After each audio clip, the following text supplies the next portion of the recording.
बोलती पुस्तके. ज्यांना वाचनाचा नाद त्यांना बोलती पुस्तके घाली साद. आमचं चॅनल सबस्क्राईब करा आणि सबस्क्राईब करायला इतरांनाही सांगा. अंधाराच्या पारंब्या. प्रकरण 6. सकाळी देवपूजा आटोपून बाहेर यायला भाऊरावांना थोडा वेळ झाला. तेवढ्यात बॅरिस्टर अंगणात आलेच. त्यांनी भराभर हाका मारायला सुरुवात केली. भाऊराव, अहो भाऊराव, भाऊराव. देवघरात कद उतरून धोतर नेसेपर्यंत त्यांनी लहान मुलासारख्या 25 हाका मारल्या असतील. अक्षरशः श्वास घ्यायला मोकळीक ठेवली नाही.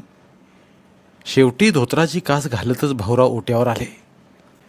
एवढा चाललं होतं काय यावेळी, असं त्यांनी चेष्टेच्या सुरात विचारलं.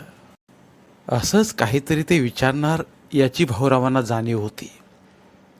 भाऊराव फक्त हसले, काही बोलले नाहीत, कारण काही बोलण्याची सोयच नव्हती.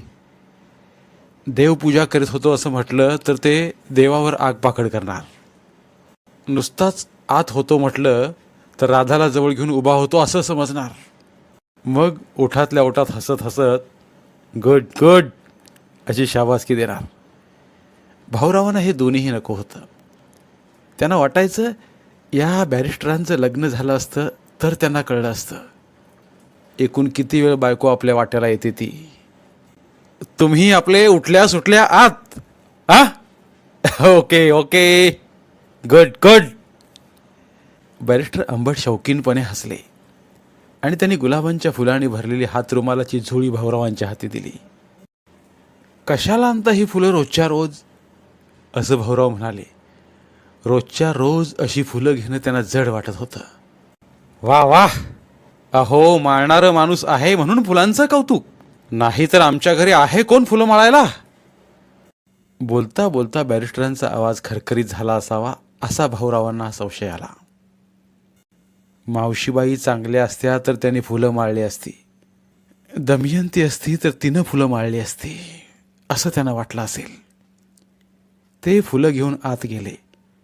हातरुमालाची झोळी त्यांनी राधाच्या हातात दिली आणि ते ताबडतोब बाहेर आले. नाहीतर थोडा उशीर झाला तरी ते गड गड म्हटल्याशिवाय राहणार नाहीत.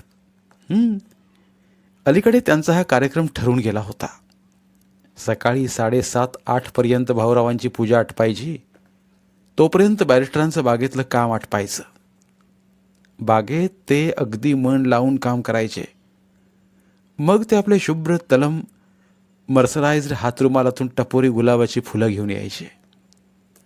नंतर अर्धा तास अंगणात गप्पा, त्यात बहुधा टिळकावर टीका आणि गोखल्यांचं कौतुक. त्या गप्पांपुढे रोजच्या रोज भाऊरावांची कानशिलं गरम होत. मग भाऊरावच विषय बदलत. इंग्लंडमधलं काहीतरी विचारित. इंग्लंडच्या आठवणी काढल्या की बॅरिस्टर खुश. एकदम त्यांची चित्तवृत्ती फुलून जाई. तेवढ्या अर्ध्या तासात ते 3 कप स्ट्रॉंग चहा प्यायचे. चहाचे कप आतनं भाऊरावाने आणले तर ते त्यांना चालत नसे. ते म्हणायचे चहा वहिनीने आणला पाहिजे. एवढंच नव्हे तर तिनं समोर बसून गप्पा मारण्यात सुद्धा सहभागी झालं पाहिजे. ब्रिटिशांना शिव्या घालण्यापेक्षा त्यांच्यापासून काहीतरी शिका असं ते म्हणायचे. पण भाऊरावांनी ते मानलं नाही. राधाही असल्या गोष्टींना तयार नव्हती. पण मग भाऊरावांनीच तर जोड केली. आधी ती चहाचे कपही समोर आणून ठेवायला तयार नव्हती. आतल्या खोलीतून कप देणार होती. बाहेरच्या ओट्यावरनं ते भाऊरावांनी घ्यायचे आणि बॅरिस्टरांच्या पुढ्यात ठेवायचे. याला बॅरिस्टर तयार होईनात. मग शेवटी भाऊरावांनी ठरवलं. राधानं कप बाहेर आणून बॅरिस्टरांच्या समोर ठेवायचे आणि तिनं आत जायचं. बॅरिस्टर उगाच नाराज व्हायला नको म्हणून भाऊरावांनी ही व्यवस्था केली होती. प्रथम ती चहाचे कप आणायची तेव्हा तिचे हात इतके कापत आणि कप बशांचा इतका आवाज होई की ती कप खाली ठेवीपर्यंत भाऊरावांचा जीव अक्षरशः कासावीस होऊन जाई. मग हळूहळू तिला सवय झाली. हात कापेनासे झाले. कप बशांचा कडकट आवाजही बंद झाला. पुढं कधी कधी कप खाली ठेवताना ती नजर उचलून बघू लागली. तेवढ्यात त्यांची नजरानजर झाली. ते हसले तर तीही ओझरत हसू लागली. बाहेरचा ओटा गुडघाभर उंचीचा होता. त्यावर सतरंजी पसरलेली असे. भिंतीला लागून 2 लोड होते. पण बॅरिस्टर अंगणातून ओट्यावर चढून येत नसत. तिथंच ओट्यावर सरकून बसत. एका खांबाला पाठीचा आधार घेऊन बसत. तिरके पाय अंगणातच सोडलेले असत. या वर या, लोडाला टेकून बसा, असं भाऊराव म्हणत. ठीक आहे ठीक आहे, हे बरं आहे, असं म्हणून बॅरिस्टर तसेच ओट्यावर बसत. त्यांना वाटायचं चहाचे कप पुढ्यात ठेवले की राधानं समोर बसावं, गप्पा ऐकाव्यात, गप्पात भाग घ्यावा. पण ते शक्य नव्हतं. ती कल्पनाच रुचणारी नव्हती. या गप्पांच्या वेळी भाऊराव मात्र अवघडलेले असत. कधी एकदा गप्पा संपतात आणि बॅरिस्टर आपल्या वाड्यात जातात असं त्यांना होऊन जाई. तो अर्धा तास त्यांच्या मनावर प्रचंड ताण असे.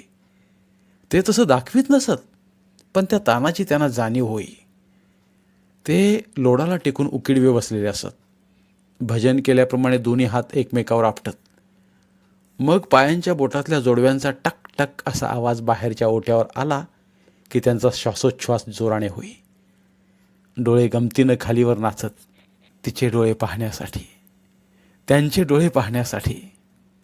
एकमेकांना बघताहेत का, एकमेकांशी हसताहेत का. प्रथम त्यांच्या नजरेत संशयीपणा होता, पण तो नंतर सवयीनं निवळत गेला. मग सगळ्याच प्रकारची त्यांना मोठी गंमत वाटायला लागली. गप्पा आटपून बॅरिस्टर निघून गेले की ते गमतीने राधाला म्हणत, पुन्हा पुन्हा तुला बघण्यासाठी हा बॅरिस्टर 3 कप चहा पितो. ते ऐकून राधालाही गंमत वाटे. आतनं खुलून तिला हसू येई. राधानं रुमालातली फुलं आपल्या भरदार अंबाड्यात माळली. रुमालाचा एकदा दीर्घसा वास घेतला, अगदी छाती भरून. बॅरिस्टरांच्या रुमालाला छान वास यायचा. राधाला तो इतका आवडायचा की रुमाल त्यांना देऊच नये, आपल्या टंकेत ठेवून द्यावा असं तिला वाटायचं. हा रुमालाचा वास मात्र ती भाऊरावांच्या नकळत घ्यायची. त्यांच्यासमोर वास घ्यायला तिला एक प्रकारची भीती वाटायची. वास घेऊन तिनं रुमालाची घडी केली आणि आपल्या पोटाशी खोवली. चहा घेऊन ती बाहेर आली. कप खाली ठेवले. रुमालाची घडीही बॅरिस्टरांच्या पुढ्यात ठेवली. खाली ठेवण्यासाठी ती वाकल्याबरोबर त्याने दीर्घसा श्वास घेतला. केसांचा आणि त्यावरल्या फुलांचा असा एक मिश्र गंध यायचा आणि तो बॅरिस्टरांना कमालीचा आवडायचा.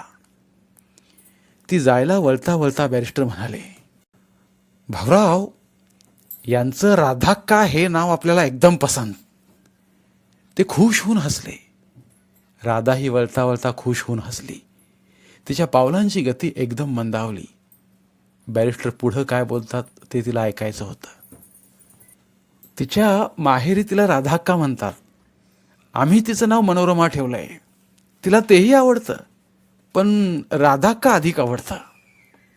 तिची आई, तिचे वडील तिला राधाक्का म्हणायचे, असं भाऊराव म्हणाले. त्या दिवशी मी ऐकलं, मावशी राघूला सांगत होती, राधाक्काकडनं दळायला तांदूळ आण. म्हटलं, राधाक्का कोण? मग कळलं, ते वहिनींचं आवडतं नाव. दारापलीकडे राधाक्का लपून हसली. तुम्ही कुठल्या नावाने हाक मारता? आम्हाला कुठं नाव घ्यायचा प्रसंग येतो. मी ठरवलंय, मी यांना वहिनी म्हणणार नाही. भाऊजी, आत्याबाई ही असली नावं पुड्या बांधल्यासारखी वाटतात. इंडिव्हिज्युअलिटी नाही. राधाक्का, राधाक्का हे गोड नाव आहे. Very good.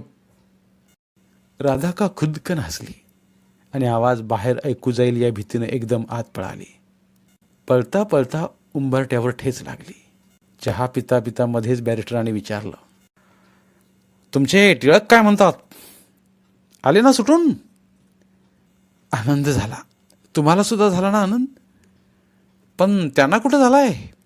ते चिडलेत. सगळं थंड आहे, सगळीकडे नाटकं तेवढी चालली आहेत म्हणून. वाचलत ना? मग त्यात खोटं काय? काही क्षण बॅरिस्टर गमतीनं चिडलेल्या भाऊरावांकडे बघत राहिले. भाऊरावांना त्याची कल्पना आली. त्याने एकदम विषय बदलला आणि विचारलं, बाळासाहेब टिळकांच्या केसरीत जायचे होते ना? बाळासाहेब? अरे बापरे, ते नानासाहेब. नाना टिळकांना जाऊन मिळायचा होता. बाळासाहेब टिळकांशी वाद घालून आलेत. कशावर? Arctic home of Vedas. टिळकांना निरुत्तर करून आलेत म्हणे. म्हणता काय? भाऊरावांना धक्काच बसला. टिळकांना आणि निरुत्तर? असं तो म्हणतो. टिळकांनी म्हणे फॅफॅ केली. पण मुद्दा काय होता? बोडकं. टिळकांनी म्हणे वेदांचा काल ठरवला. आमच्या बंधूंच्या मते वेद अनादी आहेत, त्यांना काल नाही. आपल्याला बुवा यात काही इंटरेस्ट नाही. असं म्हणत त्याने रुमालाची घडी उचलली, वास घेतला आणि रुमाल खिशात ठेवला. उठता उठता, कोण तुझ सम सांग मज गुरु राया, अशी एक लकेर त्याने घेतली. तेवढ्यात भाऊरावांनी एकदम खाजगी आवाजात विचारलं, एक विचारू का? विचारा ना. नानासाहेबांना मावशीबाईंशी लग्न करायचं होतं, हे खरं का? छे, ऑल बंकम. कोणी सांगितलं? असं ऐकलं होतं. कोणी सांगितलं? तिनंच. छे, ऐकलं होतं. अहो, वयात फरक केवढा, आणि लग्न करायचं की नाही हे ठरवण्याआधीच नानानं खुर्ची पकडली. त्यांना या बातमीत रसच नव्हता. भाऊरावांनी विचारला प्रश्नच ते क्षणात विसरून गेले आणि हवेत हात हलवीत गाणं गुणगुणत वाड्याकडे जायला वळले. राधाक्कानं सुपात पायलीवर तांदूळ घेतले. सूप उचलण्याआधी तिच्या मनात विचार आला, आधी जाऊन पाहून यावं. कदाचित मावशीबाई चुलीकडलं आवरून लवणल्या असतील. पण मग तिच्या लक्षात आलं, त्या म्हणाल्या होत्या की मेद वाढेल म्हणून त्या दुपारी झोपत नाहीत. तिनं सूप पदराखाली धरलं आणि ती वाड्याकडे वळली. बाग ओलांडून ती पायऱ्या चढली. मोठ्या दिवाणखान्यात पाय ठेवताच ती क्षणभर थांबली. तिनं सभोवार पाहिलं. रावसाहेब आणि नानासाहेब खुर्चीत बसल्या बसल्या जीव गेल्यासारखे झोपले होते. तिला त्यांची दया आली. ती आतल्या खोलीत गेली. आणखी आतल्या खोलीत. तिथं अर्धवट काळोखात मावशीबाई भिंतीला टेकून बसल्या होत्या. हातात माळ होती, पण त्या मनी ओढत नव्हत्या. बसल्या बसल्या बहुधा त्यांचा डोळा लागला होता. क्षणभर ती थांबली.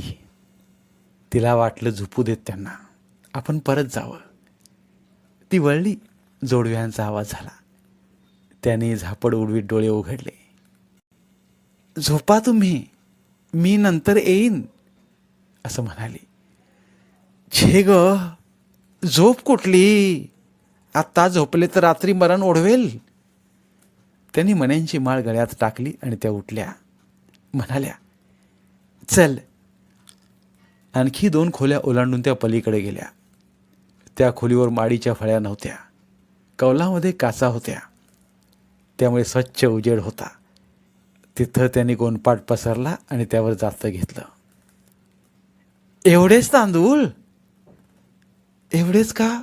चांगले पायलीभर आहेत की. पायलीभरानं काय होणार आहे? एवढी मी मागं लागते एकीकीच्या, पण कुणी आणत नाहीत. त्या पाय पसरून बसल्या. समोर राधाक्का बसली. तिनं पदर खोला. तू काय करतीस? मी लागते ना जातं ओढायला. पुरे तुझं, तू हो बाजूला. तशी समोर बैस, भिंतीला बरी टेकून. बघ मी जातं कशी ओढते ती. असं म्हणत त्यांनी तांदूळ पेरले आणि मान खाली वाकून त्या गरागरा जातं ओढायला लागल्या. त्यांचे ओके ओके गोरे हात जातं ओढून ओढून कणखर झाले होते. राधाक्का भिंतीला टिकून बसली होती. शिक्षा दिलेल्या मुलीसारखी नुसती बघत होती. मावशीबाई जात्याला बांधल्यासारख्या जातं फिरवीत होत्या. थोड्या वेळानं त्यांना कपाळावर आणि गळ्याखाली घाम आला. त्या जरा थांबल्या. पदरानं घाम पुसत म्हणाल्या, अशी मेहनत केली 4-4 घंटे तर मेद उतरणार. त्या जराशा हसल्या. अहो कुठं तुम्हाला मेद? यांना मी म्हटलं तुम्ही तिशीतले आहात तर यांना खोटं वाटलं.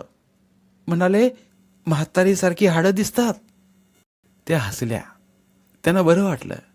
म्हणाल्या, रोज घागरी काढून 4-4 हांडे पाणी भरते, दुसऱ्या दिवशी ओतते. तिघांच्या जेवणाला पाणी लागतंय कुठं? परत भरते, परत ओतते. आपलं हातचं काम. पण एवढं कशासाठी राबायचं? लोकांची तोंड. जरा अंग सुटले तर म्हणतात ती ढंग करती, कुणाकडे जाती, कुणाला आत घेती. म्हणून हे रानमास आलं. वाईट नजरा ग, वाईट वाईट. राधाकानं सूप भरलं आणि उचललं. चल तू, असं म्हणत त्या उठल्या. त्यांनी 2 घागरी उचलल्या आणि त्या विहिरीकडे वळल्या. करणार काय? वळता वळता त्यांनी विचारलं. कडबोळी. नावाला 4 पाठीव. कोर्टात आल्यावर तो खाईल. या दोघांना त्यातलं काही नाही. आणि मी तर मिठाचं तेलाचं हातात सुद्धा घेत नाही. भात आणि दही, दही आणि भात, भात आणि. स्वतःशीच बोलत ते विहिरीच्या वाटेला लागल्या. राधाका वाड्याबाहेर आली. बागेत आल्यावर तिनं फुलझाडं गोंजारली. सहस्त्र पाकळ्यांचं एक मोठं फूल खुडावं असं तिला वाटलं. मग वाटलं नको, बॅरिस्टरच आणून देतील. ती बागेतनं बाहेर पडली. पिंपळाखाली येताच तिला रहाटाचा आवाज ऐकू आला. तिने वळून पाहिलं. मावशीबाई कळशा काढून डोक्यावर ओतत होत्या. धन्यवाद. उर्वरित कादंबरी पुढील भागात.